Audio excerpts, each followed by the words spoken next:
the floor where they drop like bombs. Faceless voices running all the cons. Digital whispers in the binary night. No light, no face, pure sound, no sight. Stories unfold in the dark unscrolled. Echoes of silence, secrets untold. Waves crash loud in this audio cave. No mic, no fame, just the sound we crave. Tune and turn up, let the silence break. Raw, unfiltered, hear the earthquake. No mic needed, just a vibe that's real. Faceless words you can touch and feel.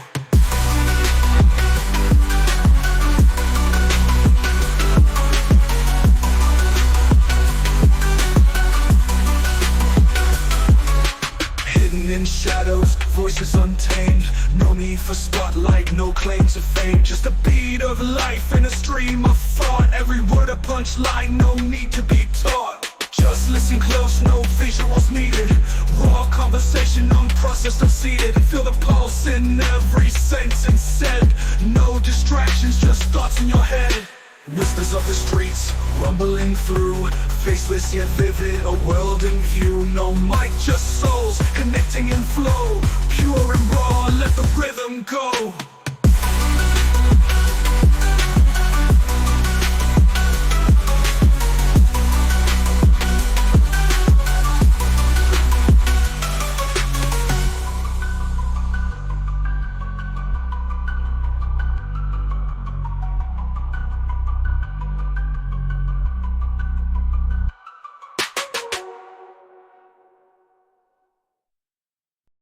The structure of language can be found only from the non-equal probability of combination of parts. This means that the description of a language is the description of contributory departures from equal probability, and the least statement of such contributions constraints that is adequate to describe the sentences and discourses of the language is the most revealing. Zellig Harris.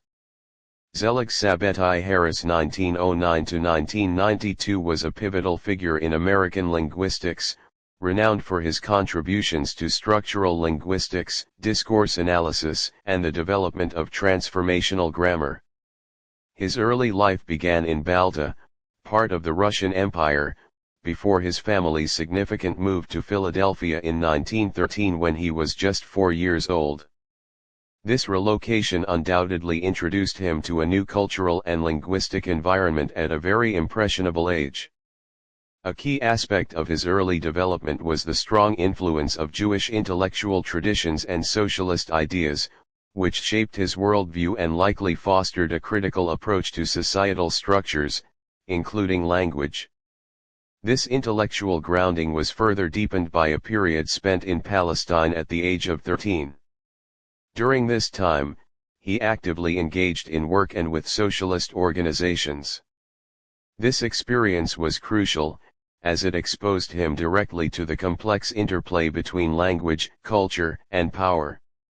Such an immersive exposure at a young age could well have sparked his lifelong fascination with how language functions within social and political contexts.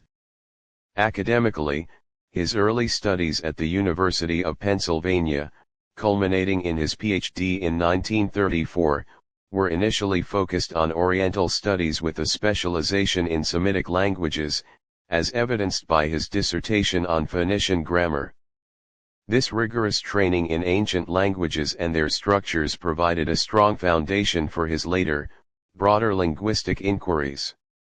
The passage notes that while he started as a Semiticist, his interests began to broaden toward general linguistics in the early 1940s, indicating a significant intellectual shift from specialized historical linguistics to the more abstract and theoretical study of language itself.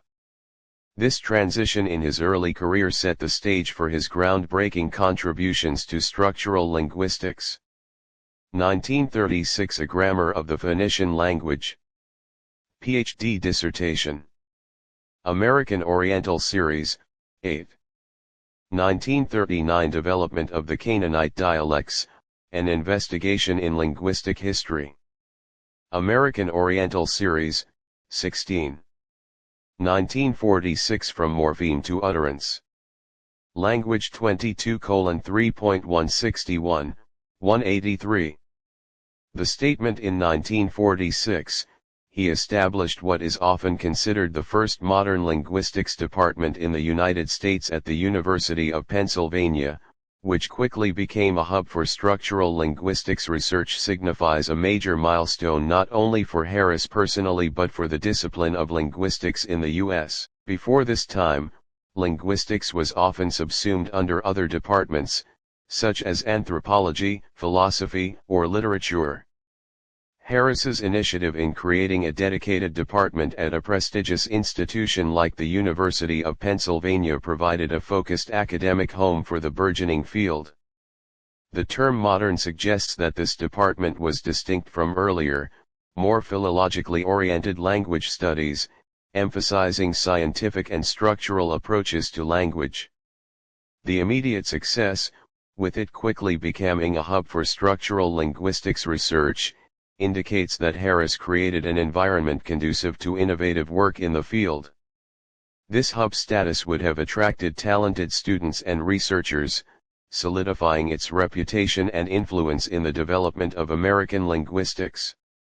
Zellig Harris's Methods in Structural Linguistics, published in 1951, stands as a landmark text in the history of American linguistics, serving as a definitive statement of the principles and procedures of descriptive structuralism that had been developing in the United States since the early 20th century.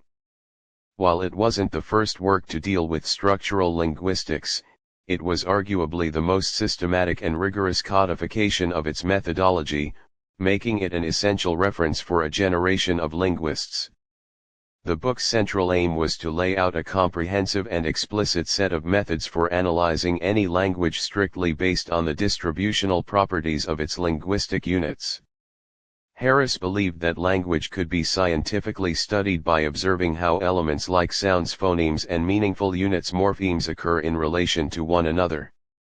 This distributionalism was a hallmark of American structuralism, particularly influenced by Leonard Bloomfield, and Harris pushed this approach to its logical extreme.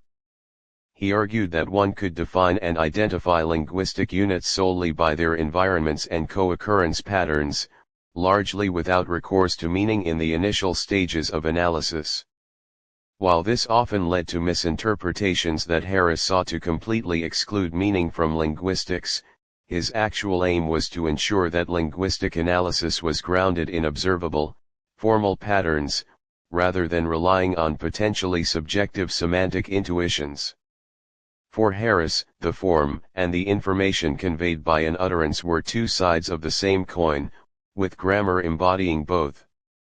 Methods in Structural Linguistics meticulously details the steps involved in a bottom-up analysis of language. It begins with the smallest units, phonemes, explaining how to identify them through minimal pairs and complementary distribution within a language's sound system. It then progresses to morphemes, showing how these meaningful units are identified by their distributional patterns. Crucially, Harris's methodology aimed to be replaceable and objective, so that any linguist applying his methods to a given corpus of a language would arrive at the same structural description. This emphasis on explicit procedures was a significant contribution to linguistics as a scientific discipline. Beyond segmenting and classifying units, Harris also explored the higher levels of linguistic structure. He introduced concepts that foreshadowed later developments in transformational grammar, particularly his notion of transformations. Even before Chomsky's work on generative grammar, Harris was identifying systematic relationships between different sentence structures, how one sentence could be seen as a transformation of another. This was a radical idea for its time, suggesting that sentences are not just linear sequences but possess deeper, more abstract structural relationships. He investigated mappings from one subset of sentences to another that shared formal similarities, hinting at the idea of derivational processes. The book also touched upon the earliest ideas of discourse analysis, acknowledging that linguistic structure extends beyond the confines of a single sentence. While he noted that strict distributional methods were difficult to apply to the broader canvas of connected speech or writing, he recognized the existence of structural features which extend over longer stretches and suggested ways to investigate them. One of his most significant subsequent advancements was in the area of transformational analysis. Although he initially proposed this as a way to extend descriptive methods beyond the sentence, it became a crucial stepping stone for the field, particularly for his student Noam Chomsky. Harris's work on transformations laid the groundwork for the notion that sentences are not just linear sequences but have underlying structures that can be related through systematic changes. This was explored in various papers, and while not a single book immediately after Methods, it was a continuous and evolving thread that profoundly impacted the trajectory of linguistic theory. 1962 String analysis of sentence structure. As his career progressed, Harris increasingly delved into the mathematical foundations of language. This culminated in works like Mathematical Structures of Language 1968, which sought to establish a more rigorous, algebraic framework for linguistic description. This book, while dense and highly theoretical, was a major effort to demonstrate the inherent mathematical properties and regularities of natural language. 1970 Papers in Structural and Transformational Linguistics. 1976 Notes du cours de syntaxe in French. 1982 A Grammar of English on Mathematical Principles ISBN 0-471-02958-0. 1988 Language and Information ISBN 0-231-06662-7 French translation, Ibrahim Ahet Martineau CL La Langue ETL Information, Paris, CRL, 2007. Another substantial area of his later work was discourse analysis and the concept of sublanguages. He moved beyond individual sentences to analyze how language functions in larger stretches of text, particularly in specialized domains like scientific discourse. This led to works like The Form of Information in Science, Analysis of an Immunology Sublanguage 1989. His interest here was in understanding the information content of language and how it is organized and conveyed in specific contexts. This work had practical implications for fields such as information retrieval and computational linguistics. Finally, his very late works, such as A Grammar of English on Mathematical Principles 1982 and A Theory of Language and Information, A Mathematical Approach 1991, represented a culmination of his lifelong pursuit of a comprehensive, formal, and scientifically rigorous theory of language. These books synthesized his ideas on operator grammar, elementary sentence differences, and the relationship between language and information, pushing the boundaries of how language could be understood in a mathematical and informational framework. A Theory of Language and Information in particular is often seen as his magnum opus, bringing together decades of his unique theoretical insights. Zellig Harris passed away on May 22, 1992, in New York City at the age of 82. His death marked the end of a long and extraordinarily influential career dedicated to the scientific study of language. Even in his later years, Harris remained intellectually active, continuing to publish profound theoretical works that culminated his lifelong pursuit of a mathematical and informational understanding of linguistic structures.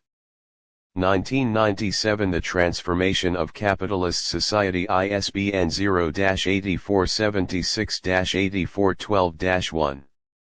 2002 The Background of Transformational and Metalanguage Analysis. Introduction to the Legacy of Zellig Harris, Language and Information into the 21st Century, Volume 1, Philosophy of Science, Syntax and Semantics, John Benjamin's Publishing Company CILT 228. It is pointless to mix phonetic and distributional contrasts. If phonemes which are phonetically similar are also similar in their distribution, that is a result which must be independently proved. For the crux of the matter is that phonetic and distributional contrasts are methodologically different, and that only distributional contrasts are relevant while phonetic contrasts are irrelevant. This becomes clear as soon as we consider what is the scientific operation of working out the phonemic pattern. For phonemes are in the first instance determined on the basis of distribution. Two positional variants may be considered one phoneme if they are in complementary distribution, never otherwise. In identical environment distribution, two sounds are assigned to two phonemes if their difference distinguishes one morpheme from another. In complementary distribution this test cannot be applied. Distributional analysis is simply the unfolding of the criterion used for the original classification. If it yields a patterned arrangement of phonemes, that is an interesting result for linguistic structure. Zellig-Harris. Zellig-Harris's work in linguistics placed great emphasis on methods of analysis. His theoretical results were the product of prodigious amounts of work on the data of language, in which the economy of description was a major criterion. He kept the introduction of constructs to the minimum necessary to bring together the elements of description into a system. His own role, he said, was simply to be the agent in bringing data in relation to data. But it was not false modesty that made Harris downplay his particular role in bringing about results, so much as a fundamental belief in the objectivity of the methods employed. Language could only be described in terms of the placings of words next to words. There was nothing else, no external meta-language. The question was how these placings worked themselves into a vehicle for carrying the semantic burden of language. His commitment to methods was such that it would be fair to say that the methods were the leader and he the follower. His genius was to see at various crucial points where the methods were leading and to do the analytic work that was necessary to bring them to a new result. Henry M. Honigswald.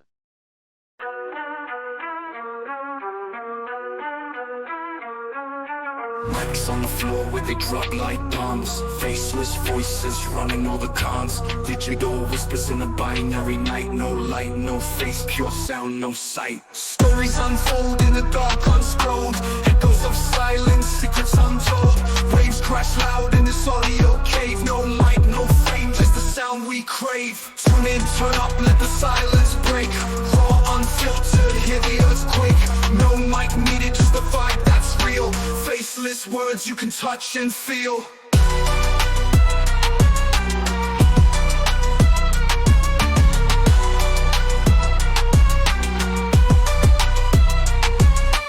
Hidden in shadows, voices untamed. No need for spotlight, no claim to fame. Just the beat of life in a stream of thought. Every word a punchline, no need to be taught. Just listen close, no visuals needed. Raw conversation, unprocessed, unseated. Feel the pulse in every sentence said. No distractions, just thoughts in your head. Whispers of the streets, rumbling through. Faceless yet vivid, the world in view. No mic, just souls, connecting in flow. Pure and raw, let the rhythm go. Pure and raw.